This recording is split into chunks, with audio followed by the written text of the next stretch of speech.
এরকম হতে পারে না। এবার কি হবে? আমার খুব বড় ভুল হয়ে গেছে।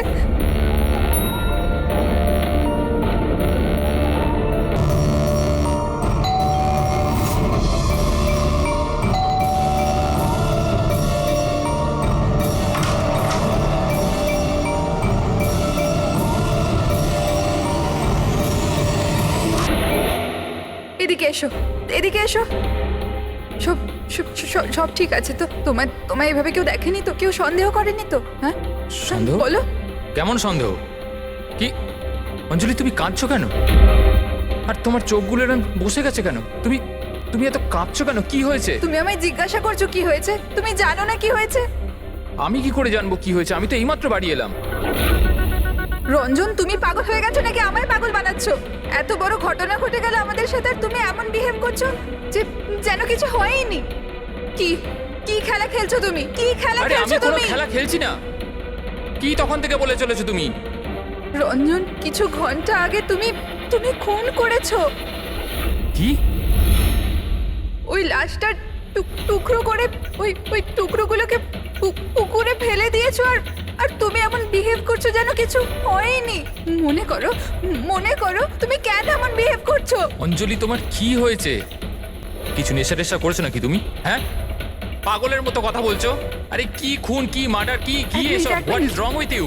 এক মিনিট, তোমার জামায় রক্ত, তোমার জামায় তো রক্ত, আর আর তোমার মাথায় তো চোট লেগেছিল। আর এইসব তুমি জামা কোথায় চেঞ্জ করলে? কোথায় গেল এই সব কিছু? কত রক্ত পাগল হয়ে লেগেছিল। গেছো তুমি?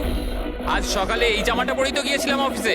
এখন টায়ার্ড হয়ে এত রাতে অফিস থেকে বাড়ি এসেছি, টেনশনে রয়েছে, তুমি উল্টোপাল্টা বলে যাচ্ছ, ইরিটেট করছো আমাকে। আর এইসব কি গল্প তৈরি করছো খুন টুনের? হ্যাঁ, রঞ্জন, রঞ্জন, ভালো করে মনে করো। হ্যাঁ, তুমি আমায় কল করেছিলে, আর তুমি খুব ঘাবড়েছিলে। রঞ্জন, তুমি তুমি তুমি কাঁদছো কেন? সব ঠিক আছে তো? তখনই তুমি নিচে আসতে বলে, আর সাথে টুল বক্স আর পরিষ্কার করার কাপড়ও নিয়ে যেতে বলেছিলে। অঞ্জলি। রঞ্জন, এটা কি করে হলো? এত রক্ত, এই চোট, আর তুমি এই সব জিনিস কেন আমাকে আনতে বললে? অফিস থেকে গাড়ি করে বাড়ি আসছিলাম, তো রাস্তায় একটা মেয়ে আমার থেকে লিফট চাইলো। আমি ওর সাহায্য করতে গেলাম, তো আমার উপর হামলা করে দিল, আমার উপর। আর আর আমি নিজেকে বাঁচানোর জন্য আমি ওর খুন করে দিয়েছি। অঞ্জলি, আমাদের এই লাশটাকে কোথাও একটা লুকাতেই হবে। ওই লাশটা আমরা শহরের বাইরে একটা পুকুরের কাছে নিয়ে গেলাম।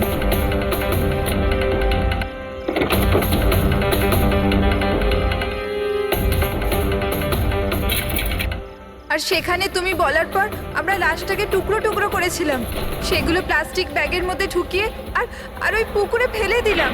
আর তারপরে তুমি আমার বাড়িতে ড্রপ করে দিলে, আর তুমি বলেছিলে যে তুমি একটু পরেই বাড়ি চলে আসবে। তুমি আমায় এটা বলতে চাইছো যে যাকে আমি চিনতামই না আমি তার খুন করে দিয়েছি? হয় তুমি স্বপ্ন দেখছো, নয়তো তোমার মাথায় কিছু একটা চলছে, সেটা আমি জানি না। আর যদি তোমার কথায় একটু সত্যতা থাকে, can you prove it? I will.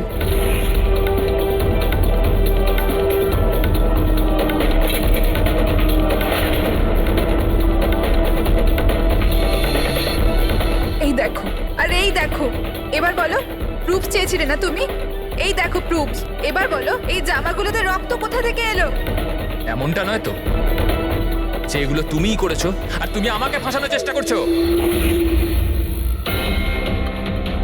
আচ্ছা, এবার আমি বুঝতে পেরেছি। তোমরা সবাই মিলে আমার সাথে ইয়ার্কি মারছো না তো? ওখানে অফিসেও আমার কলিগেরা 1 মাস ধরে উল্টো পাল্টা বলেই চলেছে যে আমি তোকে ওখানে দেখেছি, আমি তোকে এখানে দেখেছি। আর আমি বলে বলে হাঁপিয়ে যাচ্ছি যে আমি ওখানে ছিলামই না। কিন্তু এখন যেটা তুমি করছো না, এটা কিন্তু ভুল করছো। এইসব একটা ইন্টেলিজেন্স চক্রান্ত, যেটা তুমি প্ল্যান করেছো।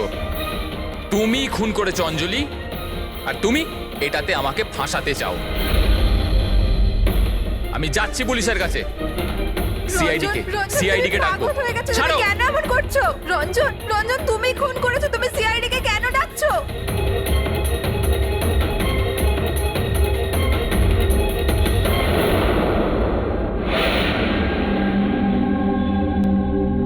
তার মানে আপনি বলতে চাইছেন যে আপনি আপনার স্বামী, মানে এনার সাথে মিলে একটা মেয়ের লাশ এই শহরের বাইরে, মানে একটা লেকে ফেলেছেন? হ্যাঁ স্যার, আমি এটাই বলছি। আর এই সব কিছু আমি ওর বলাতেই করেছি। কিন্তু আপনার স্বামী তো বলছেন ইনি কিছু জানেনই না। ইনফ্যাক্ট উনি আমাদের এখানে ডেকেছেন। স্যার এই মহিলা সব উল্টোপাল্টা বলছে, আমাকে ফাঁসানোর চক্রান্ত হচ্ছে আর এও তাতে জড়িত। উল্টোপাল্টা আমি নয়, উল্টোপাল্টা এ বলছে। প্রথমে নিজের দোষ ঢাকার জন্য আমাকে দিয়ে এই সব কিছু করিয়েছে, আর এখন নিজেই না বলছে।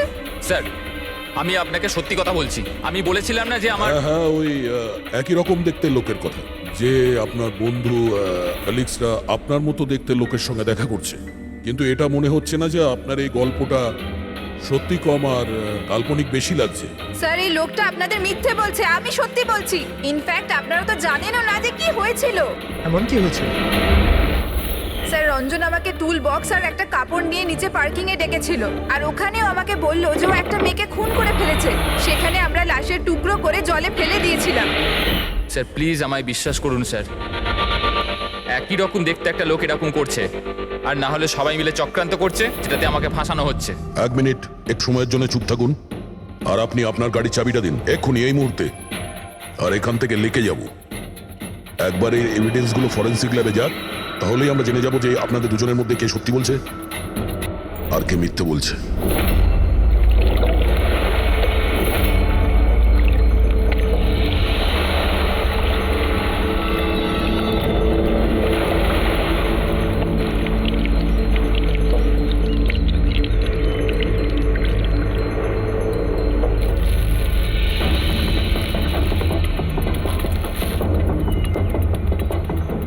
এই মেয়েটা কে? স্যার আমি কি জানি, আপনি আমাকে কেন জিজ্ঞেস করছেন? যা কিছু জানার এর থেকে জানুন না। স্যার আমি এই মেয়েটাকে চিনি না, আমি জানি না একে। আমি একে মারিনি স্যার, আমি তো ওই সময় শুধু এই লোকটার হেল্প করছিলাম। আমি অনেক রাত অবধি অফিসে ছিলাম স্যার, আপনি চাইলে সিসিটিভি ফুটেজ দেখতে পারেন। চিনের নিচে দেখো, থুতির নিচে স্টিচেস আছে না, আর সেগুলো খুব বেশি পুরনো নয়, মনে হচ্ছে কিছুদিন আগেই ও আঘাত পেয়েছে। পুরবি কোনো না কোনো ক্লিনিক বা হসপিটালে স্টিচগুলো করা হয়েছিল, সেখান থেকে এই মেয়েটার ব্যাপারে জানা যেতে পারে। একটা কাজ করো ফেডরিক, পঙ্কজ, এই বডির টুকরোগুলো আছে না, এই সব কটা আমাদের ফরেন্সিক ল্যাবে পাঠিয়ে দাও, আর এদের দুজনকে আমাদের ব্যুরোতে নিয়ে চলো। স্যার এ বলছে যে কয়েকদিন ধরে ওরই মতো দেখতে কোনো লোক ওকে ফাঁসানোর চেষ্টা করছে। এর চেনাশোনা লোকরা ওই লোকটার সঙ্গে বিভিন্ন জায়গায় দেখা করছে, আর ওরা ভাবছে যে ও এই। হ্যাঁ স্যার, আমায় ফাঁসানো হচ্ছে স্যার, আর ওই চক্রান্তে এও রয়েছে স্যার। স্যার আপনি বলুন, আমি যদি এসব করতাম তাহলে আমি আপনাদের ফোন কেন করতাম? স্যার এখন অবধি আমি আপনাদের যা বলেছি সবকিছু প্রমাণ হয়েছে তো। লাশ তো পাওয়া গেল লেকে, আর ওর গাড়ির ডিকিতে রক্ত পেলেন তো। স্যার আপনি নিজেই বলুন, যখন এতটা সত্যি আমি বলেছি, তাহলে এখন মিথ্যে আমি কেন বলবো? আমাকে ফাঁসানোর জন্য স্যার, আমি বলছি স্যার এটা চক্রান্ত স্যার, আমাকে ফাঁসানোর জন্য। ব্যাস ব্যাস ব্যাস, কে কি কাজ করেছে আর করেনি সেটার খোঁজ আমরা করব। শুধু একটা কথা মনে রাখবেন, যে আমাদের সন্দেহ শুধু আপনাদের দুজনকে। বাট স্যার আমি কিচ্ছু করিনি, আমি নির্দোষ। আমি হতে পারে হয়তো আপনি খুন করেননি, কিন্তু লাশকে টুকরো টুকরো করে লেকে ফেলে দেওয়া এটাও কিন্তু বড় অপরাধ, বুঝেছেন আপনি? স্যার সিসিটিভি ফুটেজ পেয়ে গেছি।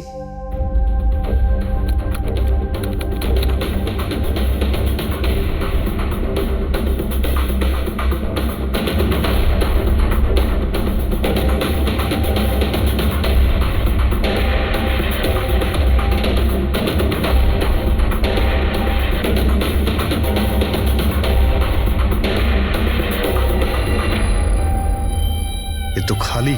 কিন্তু স্যার আমি সত্যি কথা বলছি, আমায় বিশ্বাস করুন, আমি ছিলাম অফিসে। আমি বুঝতে পারছি না কেন আমায় দেখা যাচ্ছে না স্যার। মিস্টার রঞ্জন, আইন বিশ্বাসের উপর চলে না, প্রমাণ চাই। আপনার অফিসের যে ফুটেজ সেটা সবার সামনে, আপনি ওখানে নেই, তার মানে এটাই হচ্ছে যে আপনার মিসেস যেটা বলছে সেটাই সত্যি।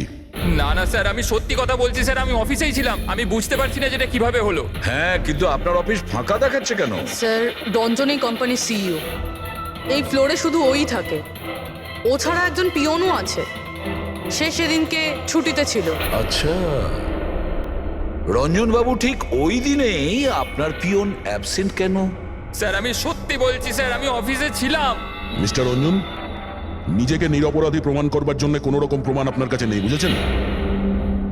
আরে কুন্দন, ভালো হয়েছে তুই এসে গেছিস ভাই। এরা বলছে যে আমি কারো খুন করেছি। আরে আমি কাউকে কিভাবে মারতে পারি বল না, বোঝা না ভাই। এ করতে পারে না স্যার। স্যার এর জীবনে একটা মাছি পর্যন্ত মারেনি। হ্যাঁ এটা ঠিক যে ও মাঝে মাঝে খুব রেগে যায়, রাগকে কন্ট্রোল করতে পারে না। হ্যাঁ স্যার, অনেক দিন ধরে চিকিৎসা চলছে ওর, ওষুধপত্রও খান রঞ্জন দাদা, কিন্তু কখনো কখনো যদি ওষুধ খেতে ভুলে যায় তাহলে নিজেকে সামলাতে পারেন না। এই কথাটা তুমি আমাদের কেন বলনি? স্যার আমি ওই শুধু আপনাকে নয়, কাউকেই হয়তো বলেনি কথা। আমার ক্ষমতা চলতো তো তার এই বিয়েটা হতেই দিতাম না। আমি তো আমার মেয়ের কাছে হেরে বসে আছি। এই লোকটা তো একটা সাইকো সাইকো। এই রঞ্জন একজন মানসিক রোগী। এর পার্সোনালিটি ডিসঅর্ডার আছে। এর মাথা তো সেটাই মনে রাখে যেটা ও মনে রাখতে চায়, বাকি সমস্ত কথা তো এ ভুলে যায়। হতেই পারে স্যার যে খুনটা এই করেছে আর ভুলে গেছে। ব্যাপারটা হচ্ছে যে আমি আগে অসুস্থ ছিলাম, কিন্তু তারপর আমি ঠিক হয়ে গেছিলাম। আপনি এরম কেন বলছেন? কুন্দন কুন্দন তুই বল, আমি সত্যি বলছি কিনা। বৌদি আপনি বলুন না, আরে তুমিই বলো না। আপনারা আমায় এভাবে কেন দেখছেন? আরে আমি সাইকো নই, আমি অসুস্থ নই, কোনো মানসিক রোগ নেই আমার, একদম ঠিক আছি আমি। আরে বলো না বলো না। ব্যাস, অনেক হয়েছে। এটা তোমার বাড়ি নয়, ব্যুরো। এই নাটক এখানে চলবে না। একটা কাজ করো, পাশের ঘরে গিয়ে এনাদের বসাও। যান। ওই দিকটা যান যান। সমস্ত প্রমাণ ওই রঞ্জনের বিরুদ্ধে, আর তাছাড়াও ওর আচরণটা ঠিক নেই। কিন্তু বুঝে উঠতে পারছি না, জানি না কেন আবার এই ব্যাপারটা এড়িয়েও যেতে পারছি না। ও বারবার আমাদেরকে বলছে যে অফিসের সিসিটিভি ফুটেজটা চেক করুন। আমি অফিসে ছিলাম। এতটা জোর দিয়ে কেউ বলতে পারে না। আরও একটা ব্যাপার স্যার, ফোন ওই করেছিল। কোনো খুনি এরকম কেন করবে? আর স্যার ওই ডিসোসিয়েটিভ পার্সোনালিটি ডিসঅর্ডার, হয়তো খুনটা করেছে আর তারপর ভুলে গেছে। এই রোগটাতে এরকমই হয় স্যার। হতে পারে, এটা হতেই পারে। একটা কাজ করি আমরা, এই যে সিসিটিভি ফুটেজ আছে না, এটাকে ল্যাবে পাঠাই, চেক করিয়ে দেখি এই ফুটেজটা কেউ কোনোভাবে এডিট করে চেঞ্জ করেছে কিনা। আর স্যার ওই একই রকম দেখতে ব্যাপারটা। ও এটা বলছে যে ওর বন্ধুরা ওর মতো দেখতে লোকটাকে দেখেছে, আর ওই লোকটা ওর বন্ধুগুলোকে চিনতেও পারেনি। চলো ওর বন্ধুদের সাথে কথা বলি, জিজ্ঞাসাবাদ করি, জেরা করি, তারপর দেখি ওদের কথায় কতটা সত্যি আছে। স্যার হতে পারে এই চৈতালি আর কুন্দন রঞ্জনের শুভাকাঙ্ক্ষী হওয়ার চেষ্টা করছে, হয়তো তা নয়। আর এদিকে শায়লা, উনি তো চানই এই দোষটা রঞ্জনের ওপর আসুক, যাতে ওনার মেয়েকে আর এই বিয়েটা করতে না হয়।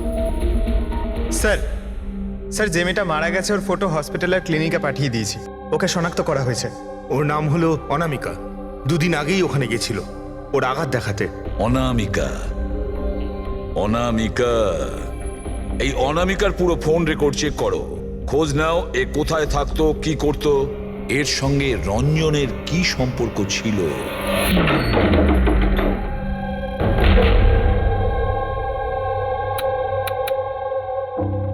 স্যার অনামিকা হসপিটালে এই অ্যাড্রেসটাই দিয়েছিল। এবার কি করি? দেখা যাক, কোনো প্রমাণ নিশ্চয়ই পাবো। একটু আশেপাশে দেখো কোনো প্রতিবেশী আছে কিনা। হ্যাঁ,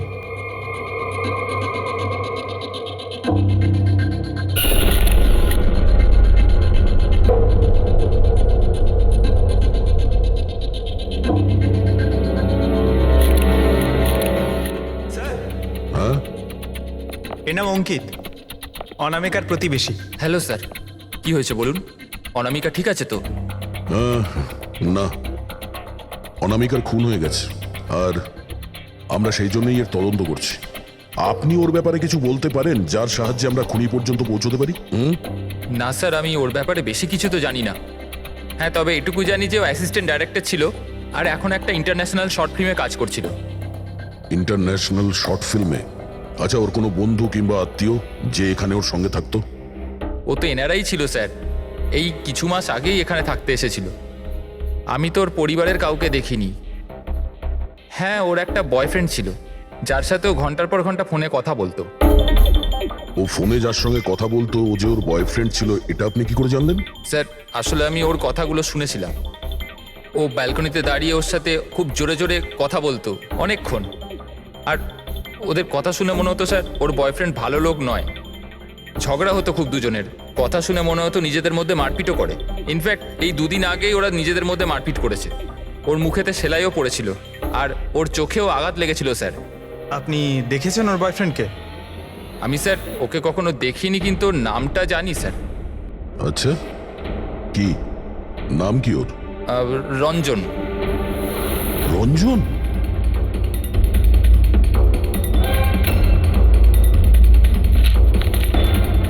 স্যার, হ্যাঁ, এই দেখুন, এই অনামিকার পাসপোর্টে এই বার্সেলোনার ভিসা লাগানো রয়েছে। বার্সেলোনা? এ কি স্পেনে যেতে চাইছিল নাকি? স্যার অনামিকা স্পেন থেকেই এসেছিল স্যার। আমি ওদের কথা শুনেছিলাম। স্যার ও বিরক্ত হয়ে গেছিল রঞ্জনের জন্য, সারা জীবনের জন্য স্পেন ফিরে যেতে চাইছিল। স্যার, আমার মনে হয় ওর খুন রঞ্জনই করেছে। ও চাইতো না যে ও স্পেনে চলে যাক।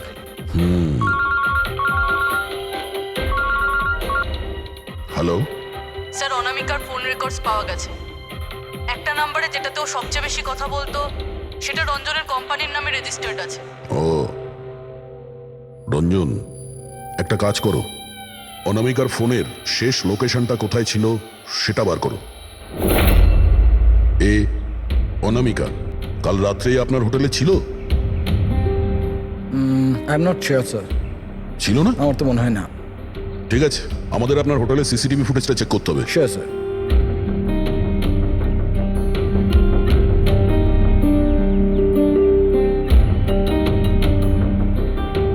এই তো অনামিকা।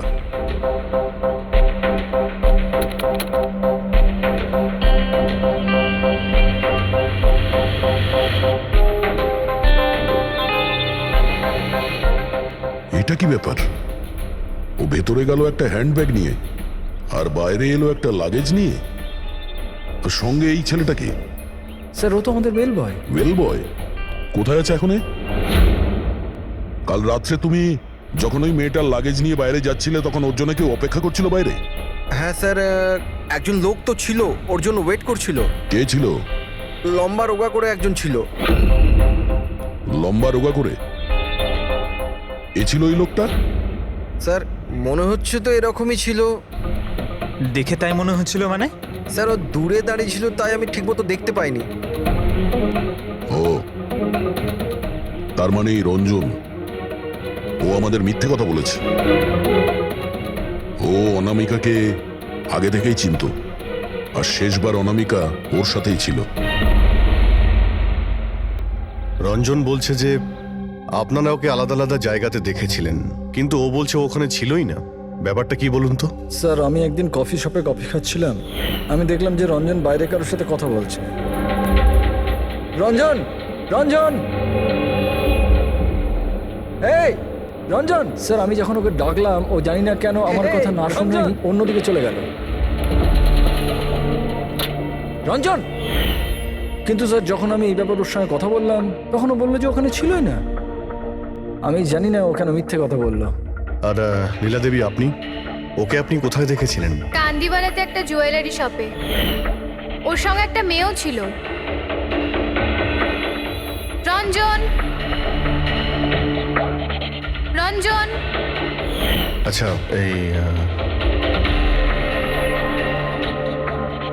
এই মেয়েটা ছিল কি?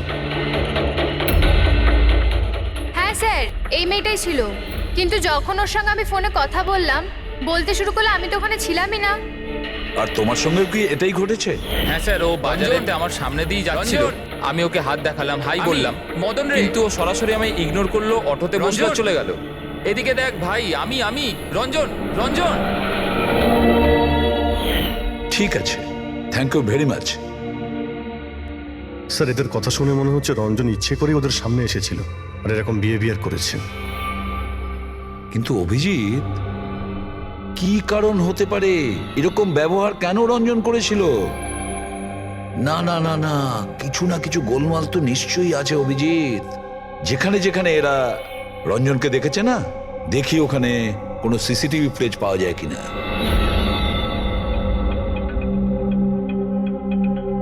স্যার এখানে দেখুন। হ্যাঁ সালুকে বস, কি পেলে? এই অস্ত্রের ওপর আর কাপড়ে যে রক্ত পাওয়া গেছে সেটা অনামিকারই। মনে হচ্ছে অঞ্জলি সত্যি বলেছে। এটার ব্যবহার অনামিকাকে খুন করার জন্যে আরো লাশটাকে লুকানোর জন্য করা হয়েছে। আচ্ছা, রঞ্জনের বিরুদ্ধে কোনো প্রমাণ? হ্যাঁ স্যার, রঞ্জনের ফিঙ্গারপ্রিন্টস পাওয়া গেছে। একটা তো এই টুল বক্সে, আর দ্বিতীয়টা গাড়ির ডিক্কিতে, যেখানে অনামিকার রক্তও পাওয়া গিয়েছিল। তার মানে রঞ্জন অঞ্জলির সঙ্গে ছিল। এটা তো খুব সহজ সরল প্রমাণ। অঞ্জলি সত্যি কথা বলা আর রঞ্জনকে খুনি প্রমাণ করা। কিন্তু বস, আরো অনেক কিছু পাওয়া গেছে। কি? স্যার, আমরা একটা বিশেষ ধরনের পলিমার আর সিলিকনের ট্রেসেসও পেয়েছি, যেটা সাধারণত অদ্ভুত ব্যাপার। সিলিকন আর পলিমার, এটা তো সত্যিই অদ্ভুত ব্যাপার। আরো একটা বিশেষ কথা দেখাচ্ছি, এসো। এই কেমিক্যাল বস, এই বিশেষ কেমিক্যালটা আমরা সব জায়গায় পেয়েছি, কাপড়ে, টুল বক্সে, অস্ত্রের উপর, সব জায়গায়। আর এটা ছাড়া এই দেখো, এই কিছু সায়ানাইড, কিছুটা ক্লোরাইড, এইসব কেমিক্যাল। সবচেয়ে বড় কথা হচ্ছে এই যতগুলো কেমিক্যাল আছে এই সিচুয়েশনে এখানে এগুলো থাকাই উচিত নয়। রঞ্জন, এই রঞ্জনের স্বাধীন থাকা চলবে না। রঞ্জনের একা থাকা খুবই বিপজ্জনক। অনামিকার প্রতিবেশীরা বলছে যে তুমি অনামিকার বয়ফ্রেন্ড। না স্যার, কিন্তু তুমি ওকে অনেক মারধরও করতে। না না, এটা একদম মিথ্যে স্যার, ভুল কথা এগুলো। লোকে আমার নামে বিভিন্ন কথা বলে বেড়ায়, কিন্তু সত্যিটা তো হলো যে আমি কোনো অনামিকাকে চিনি না। আচ্ছা, এই তোমার ক্রেডিট কার্ডের বিলস, এগুলো তো চেনো না? এই দেখো, এই অনামিকার বার্সেলোনার ফ্লাইটের টিকিট তোমার ক্রেডিট কার্ড থেকে কেনা হয়েছে। আর ও যে নাম্বারটায় ঘন্টার পর ঘন্টা কথা বলতো সেটা তোমার কোম্পানির নামে রেজিস্টার করা আছে। আর সব থেকে বড় কথা, তোমার গাড়ির ডিকিতে অনামিকার রক্তের ছাপ পাওয়া গেছে। আর তুমি কি মনে করছো যে আমরা ওর কথা শুনে তোমার উপর দোষ চাপাচ্ছি? এই সমস্ত প্রমাণই যথেষ্ট এটা প্রমাণ করার জন্য যে তুমি অনামিকাকে খুন করেছো। না স্যার, আমি কারোর খুনটুন করিনি। আর স্যার, এই ক্রেডিট কার্ড, স্যার আমার কাছে তো অনেক ক্রেডিট কার্ড আছে স্যার। আর স্যার, আমি আজ অব্দি আমার ক্রেডিট কার্ড দিয়ে কখনো বার্সেলোনার টিকিট বুক করিনি। তাহলে উল্টোপাল্টা কথা বলা বন্ধ করো রঞ্জন। অনামিকা তোমার গার্লফ্রেন্ড ছিল আর তোমার জন্য বিপদ হয়ে দাঁড়িয়েছিল, আর ওর হাত থেকে মুক্তি পাওয়ার জন্য তুমি ওকে খুন করে দিলে। আর শুধু খুন করলে না, তার সাথে আমাকেও ফাঁসিয়ে দিলে। না, আমি এরম করিনি অঞ্জলি, আমার কথাটা বোঝার চেষ্টা করো তুমি। বৌদি, মানছি যে সমস্ত প্রমাণ এটাই ইঙ্গিত করছে যে রঞ্জনী খুনটা করেছে, কিন্তু কিছু প্রমাণিত হয়নি এখনো। আপনারা প্লিজ আমাদের কাজ করতে দিন। দেখো রঞ্জন, তোমার নির্দোষ হওয়ার কোনো প্রমাণ তোমার কাছে নেই, আর খুনের সময় তুমি কোথায় ছিলে এর কোনো সাক্ষীও নেই। আর তোমার ওই অফিসে সিসিটিভি ক্যামেরা ফুটেজ, ওর মধ্যে তুমি উধাও। অনামিকার হোটেলের বাইরে তোমার গাড়ির দাঁড়িয়ে থাকা, তোমার গাড়ির ডিকিতে অনামিকার রক্ত পাওয়া, ফোন রেকর্ড, ক্রেডিট কার্ড বিলস, তোমার বাঁচার আর কোনো রাস্তা নেই। এই একই রকম দেখতে অ্যাঙ্গেলটা একবার পরিষ্কার হয়ে যাক, তারপর তোমাকে অ্যারেস্ট না করার কোনো কারণ আমাদের কাছে থাকবে না। ততক্ষণের জন্য তুমি এখানে নিজের বাড়িতেই নজরবন্দি থাকবে, ফ্রেডির তত্ত্বাবধানে। আর আপনারা তদন্ত শেষ না হওয়া পর্যন্ত আপনাদের মধ্যে কেউ এখান থেকে যাবেন না। ফ্রেডি, নজর রেখো। Sir, sir please sir, sir আমার কথাটা বোঝার চেষ্টা করুন, আমি কিচ্ছু করিনি। পূরবী, তুমি কি বলছো তুমি খেয়াল করেছো? হ্যাঁ স্যার, স্যার ইমেজ ফরেন্সিক এক্সপার্টরা কনফার্ম করেছেন এই রঞ্জনের ফুটেজের সাথে এডিট করা হয়েছে।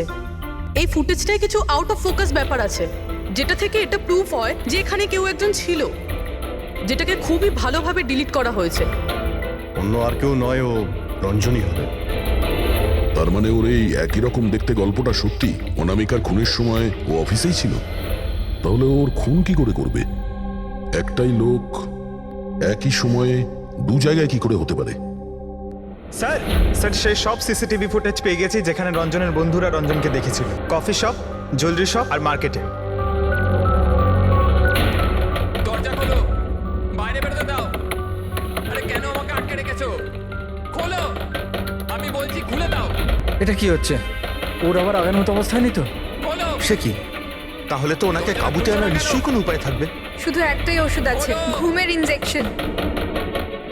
খোলো, আমি বলছি দরজাটা খোলো। আরে এইভাবে কেউ কাউকে আটকে রাখে নাকি?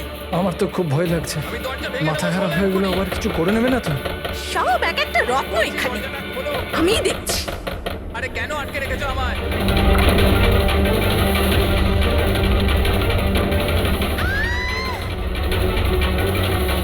এই রঞ্জন, এই রঞ্জন, রঞ্জন দাঁড়াও বলছি।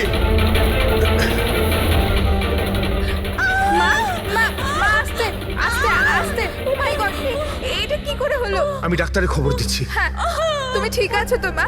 ও মাই গড, কি করে লাগলো তোমার? স্যার এটা কফি শপের ফুটেজ।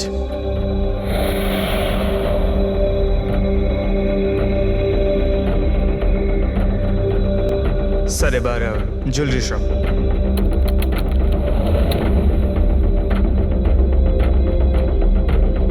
এটার সঙ্গে অনামিকাও ছিল। এখনো পর্যন্ত সবকিছু তো নর্মালি লাগছে।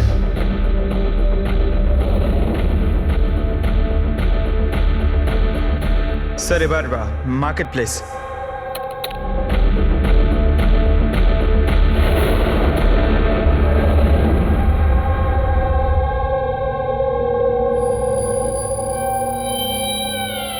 পঙ্কজ, একটু রিওয়াইন্ড করো। হ্যাঁ, আগে ওই রঞ্জনকে জুম করো।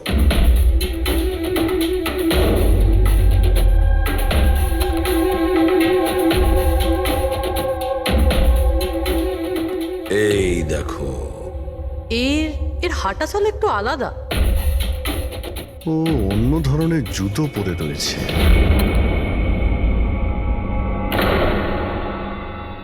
কিন্তু এটা কি? দয়া ওয়াকিং বুট পরেছে, ওয়াকিং বুট।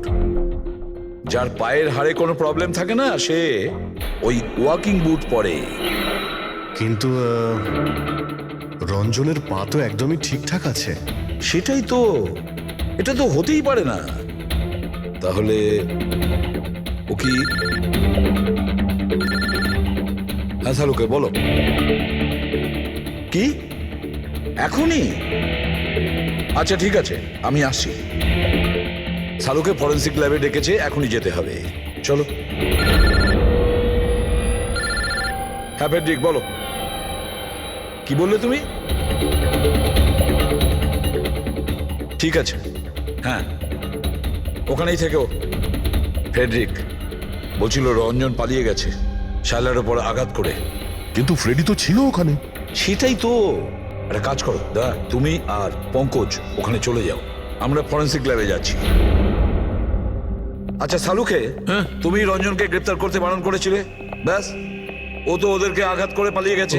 আর তুমি এখানে এসব কি করছো? এখানে এখানে এরকম মিউজিয়াম সাজিয়েছো কেন? মিউজিয়াম নয় বস, তাহলে? এটা হচ্ছে সেই ধাঁধাটার জবাব যেটা আমরা সলভ করতে পারিনি। হ্যাঁ, রঞ্জন পালিয়ে যাওয়াতে আমার খুব আফসোস হয়েছে, কিন্তু আই এম শিওর তোমরা ওকে ঠিক ধরে ফেলবে।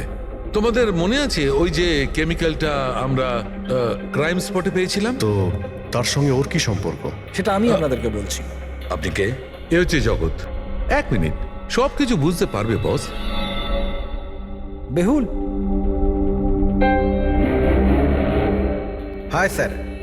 এবার এর সঙ্গে আবার এই কেসের কি সম্পর্ক? আপনারা ওর সাথে একটু মন দিয়ে কথা বলুন, দেখুন সবকিছু জানতে পারবেন।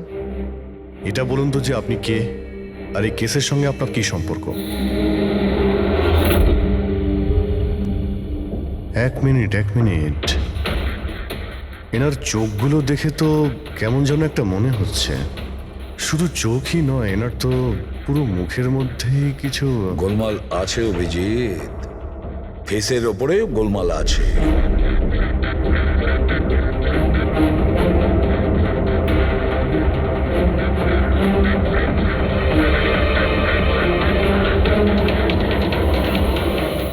ও থ্যাংক ইউ বেহুল। এটা কি? আমি বলছি বস, ওই কেমিক্যালস যেটা ক্রাইম স্পটে পাওয়া গেছিল, আসলে ওই কেমিক্যালটা এই ধরনের মাস্ক আর নকল রক্ত তৈরি করতে কাজে লাগে। বিশেষ করে এই সিলিকন মাস্ক, যেটা ওই সিনেমাতে ব্যবহার হয়। সব থেকে বড় ব্যাপার হচ্ছে এর মধ্যে চোখের পাতা থাকে না, আর চোখের জন্য এখানে গর্ত একটা থাকে আসল মুখের মতো, যাতে যে এটা পড়বে তার আসল চোখটা এই গর্ত থেকে বেরিয়ে এসে যাতে ও দেখতে পায়। আর স্যার, এটাকে বানানো কিন্তু অত সহজ নয়। হাই কোয়ালিটির সিলিকন আর পারদর্শী লোকই এটা বানাতে পারে। লেটেস্ট টেকনিকের জন্য স্যার এটা যে পড়বে তার যে মুখের ভাব সেটাই মাস্কে ফুটে উঠবে। এর থেকে তো একটা কথা পরিষ্কার অভিজিৎ, কেউ রঞ্জনের মতো দেখতে হুবহু একটা মুখোশ বানিয়েছে, একটা মাস্ক বানিয়েছে। রঞ্জনের মতো হাইটের কেউ ওরই মুখের মতো কোনো মাস্ক বানিয়েছিল আর লোকেদের বোকা বানাচ্ছিল। হ্যাঁ, আর সেই জন্যই সবাইকেও দূর থেকে দেখা দিয়েছিল, কারণ যদি কাছে আসতো তাহলে সবাই বুঝে যেত ও কোনো মাস্ক পরে আছে। আর স্যার অঞ্জলি, ও তোর সাথেই ছিল, ওর সাথে কথাও হয়েছে, ওর সাথে লাশটা লুকোনোর চেষ্টা করেছে। ওর মুখে রক্তও লেগেছিল আর ওখানে লাশগুলোকে কাটছিল আর লুকিয়ে রাখার চেষ্টাও করেছিল, তাই হয়তো তাড়াহুড়োতে কোনো খেয়ালই করেনি। আর তাছাড়াও এই যে একই রকম দেখতে না, নিশ্চয়ই ওর পায়ের হাড়ে কোনো প্রবলেম ছিল, তাই ও ওয়াকিং বুট পরেছিল। আর এই মাস্ক তৈরি করাও এত সহজ নয়। স্যার এই মাস্ক ফিল্ম প্রজেক্টেই কাজে লাগে। ও হ্যাঁ, তবে এটুকু জানি যে ও অ্যাসিস্ট্যান্ট ডাইরেক্টর ছিল আর এখন একটা ইন্টারন্যাশনাল শর্ট ফিল্মে কাজ করছিল। স্যার দয়া বলছিল যে অনামিকা ও নাকি কোন ইন্টারন্যাশনাল শর্ট ফিল্মে কাজ করছিল। ওর পক্ষে এগুলো করা তো খুবই সহজ। তার মানে ও রঞ্জনের গার্লফ্রেন্ড ছিল না, ওকে নিজেরই খুনে ফাঁসানোর চেষ্টা করেছিল। সেই জন্যই ও বেলবয়কে গাড়ি অব্দি নিয়ে গিয়েছিল। স্যার নিজের প্রতিবেশীর সামনে রঞ্জনের সাথে ফোনে কথা বলার নাটক করেছিল। মানলাম অভিজিৎ, আমি মানলাম, কিন্তু কেউ নিজের মৃত্যুর ষড়যন্ত্র নিজে কেন করবে? মানে আমি বলতে চাইছি, অনামিকা তার নিজের মৃত্যু কেন নিজে ডেকে আনবে? না না না না, কিছু তো একটা গোলমাল আছেই। কেউ তো একজন আছে যে অনামিকাকে শিখণ্ডি খাড়া করেছে, আর সেই পুরো কেসটার মাস্টার মাইন্ড, বুঝেছো? আপনাদের মাথা খারাপ আছে? ফ্রেডি ইনজেকশন নেওয়ার জন্য ভেতরে গেছে আর তোমরা ওই লোকটাকে ছেড়ে দিলে। আমরা তোকে পালাতে দিইনি, আমরা কি দরজা খোলার কি দরকার ছিল? ওই লোকটা যে মানসিক অবস্থা নিয়ে এখান থেকে পালিয়ে গেছে, কে জানে কার সাথে কি করে দেবে। শায়লা দেবীর ওপর হামলা করেই দিয়েছে। স্যার একটা কথা বুঝতে পারলাম না, ওরা তোমাদের দুজনের সামনে থেকে পালালো আর তোমরা ধরতে পারলে না ওদের? স্যার আমরা খুব ভয় পেয়ে গেছিলাম আর সব কিছু এত তাড়াতাড়ি হলো। স্যার আমরা যদি মাঝখানে আসতাম তাহলে আমাদের উপরও তো হামলা করতে পারতো না স্যার। হ্যাঁ, যেমন ভাবে আন্টিকে হামলা করেছিল আমাদেরও করতে তাহলে। হ্যাঁ, এক মিনিট, শায়লা দেবীর ওপর হামলা? কিন্তু কিভাবে? ওর কাছে অস্ত্র কি করে এলো? এখানে তো কোনো অস্ত্র ছিল না, আমরা সমস্ত অস্ত্র সরিয়ে দিয়েছিলাম। হ্যাঁ হ্যাঁ স্যার, শুধু ঘরে কেন, কিচেনেও সবজি কাটার কোনো ছুরি পর্যন্ত নেই।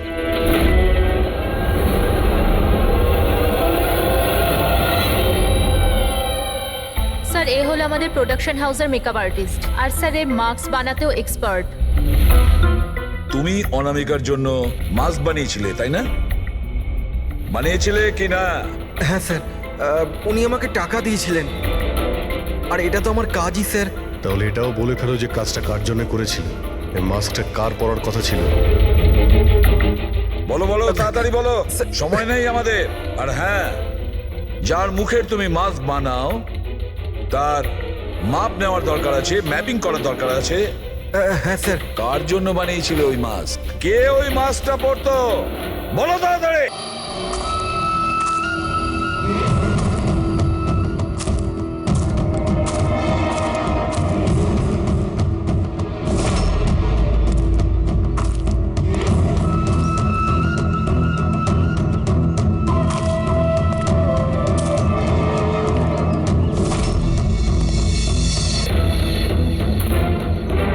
কে তুমি?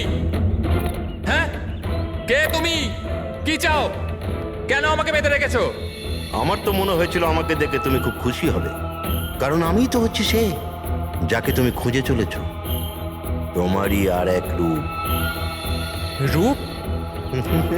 কিন্তু তোমার মুখ তো আমার সাথে মেলে না। কারণ এটাই, আমি তোমার মতন মুখের মাস্ক পরে নেই এখন, নাহলে তুমি আমাকে চিনতে পারতে না যে আসল তুমি না আমি। আরেকটা কথা, আমি তোমার আওয়াজে কথাও বলতে পারি। কিন্তু তুমি এমন কেন করছো? যাতে অনামিকার খুনের জন্য তোমার জেল হয়ে যায়। কিন্তু আমার তোমার সাথে কি শত্রুতা? আমি তো তোমাকে চিনি অবধি না। ওসব জেনে তুমি কি করবে? এখন তো শুধু এটুকুনি জেনে রাখো যে আমার এত পরিশ্রমে সিআইডির লোকেরা জল ঢেলে দিয়েছে। আর আমার কাছে শুধুমাত্র এখন একটাই রাস্তা বাকি আছে, যে তোমাকে আমি মেরে ফেলবো। না! সিআইডি, তোমরা এখানে কি করে? তোমাকে ফলো করতে করতে এখানে পৌঁছেছি। ওই মেকআপ ম্যান সবকিছু বলে দিয়েছে তোমার ব্যাপারে। খুব ভুল করেছো তোমরা এখানে এসে। রঞ্জনকে তো আমি কিছুতেই ছাড়তে পারবো না, কারণ আমি ওকে মারবার জন্য কন্ট্যাক্ট নিয়েছি। কিন্তু এখন তোমরা ওর সঙ্গে মরবে।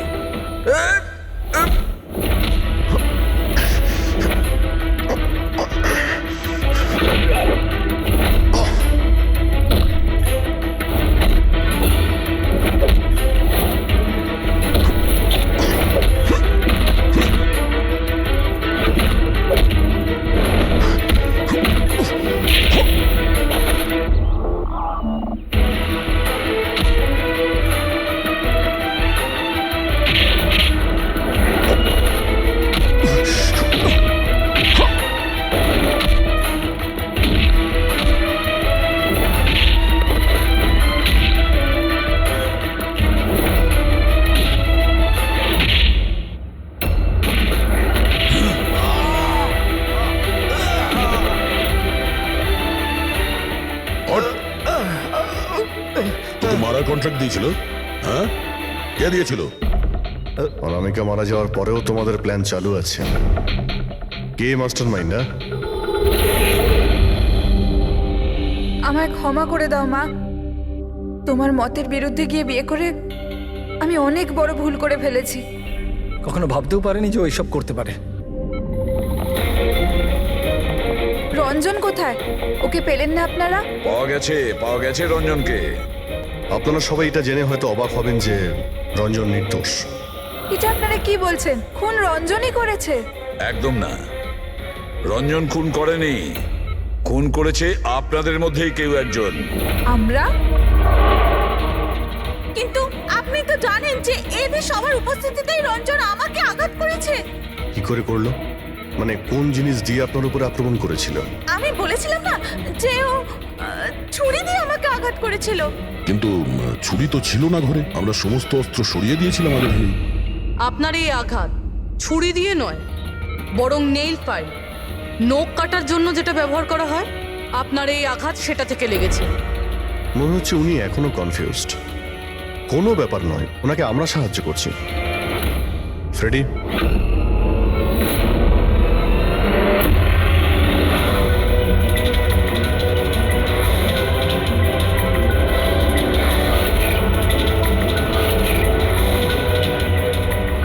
শাইলা ম্যাডাম, আমরা জানতে পেরে গেছিলাম অনামিকার প্রতিবেশী অঙ্কিত এসবের সঙ্গে যুক্ত। তো এই জন্য আপনি আমায় বাড়ি থেকে তাড়িয়ে দিয়েছিলেন, যাতে আমার কিডন্যাপ করে আপনি আমাকে খুন করতে পারেন। মা, তুমি এই খবরদার, খবরদার, যদি আমাকে মা বলে ডেকেছিস তো। মা শব্দের অর্থ কি হয় তোমরা দুজন জানো? স্যার, এ আমার অনিচ্ছা সত্ত্বেও রঞ্জনের সাথে বিয়ে করলো আর আমার সাথে সব সম্পর্ক চিরদিনের মতন ত্যাগ করলো। আর আজ এরা আমার সম্পত্তির অধিকার চাইতে শুরু করেছে। এই সব এই রঞ্জনের কাজ। এই উস্কেছে আমার মেয়েকে, আমার একমাত্র সন্তান, নিজের স্বামীর সঙ্গে মিলে ধীরে ধীরে আমাকে বিষ দিয়ে মারতে শুরু করলো।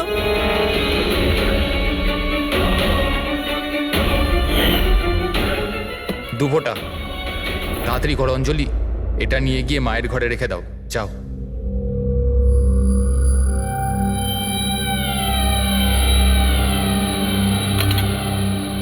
কিন্তু আপনি অনামিকার খুন করলেন কেন?